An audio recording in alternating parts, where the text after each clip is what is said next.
कि क्या अब सिर्फ लोगों को ओहदे चाहिए, लोगों को मनासिब चाहिए, दीन के लिए कोई खड़ा नहीं होगा। अज़ीज़ान गिरामी, मैं इसलिए सब्र किया कि ये ना कहें कि दीन के नाम पर इंतशार फैलाते हैं, लेकिन ये मतलब भी नहीं है कि हम दीन की हुर्मतों को कुर्बान कर दें।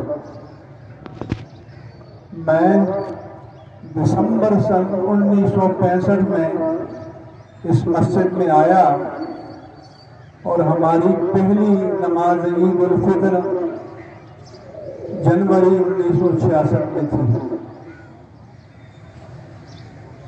तब से मैं अब तक आपकी खिदमत में मौजूद हूँ और जब तक अल्लाह ताला मुझे हिम्मत देगा मैं मौजूद रहूँगा। अज़ीज़ान गिरामी, मैं जो लोग हमारे यहाँ नमाज पढ़ते रहे, आप में से जिन्होंने पूरे रोज़े रखे, मैं उनको वसीयत करता हूँ कि एक रोज़ा क़ज़ा रखें।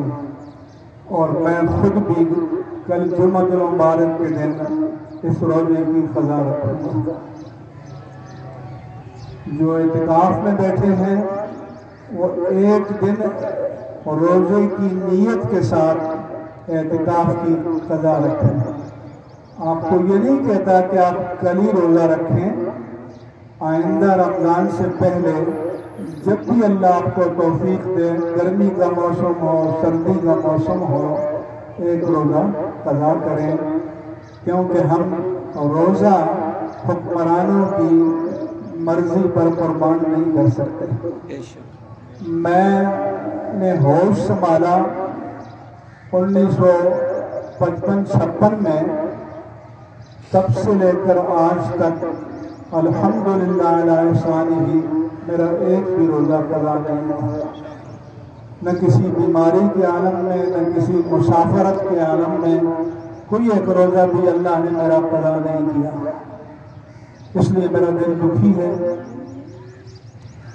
और जिन्होंने ये फैसला किया या कराया, इसका वबाल उन पर होगा, लेकिन आप को मैं वसीयत करता हूँ कि आप एक रोज़े की क़ज़ा रखें।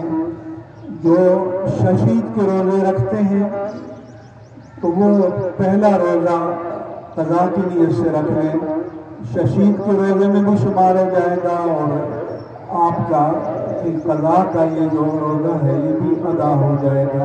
अल्लाह मुझे और आप हम सब को इसकी तौफीक अता फरमाए। आमीन। अज़ीज़ान गिरामी, जल्दी से सब बंदी करें।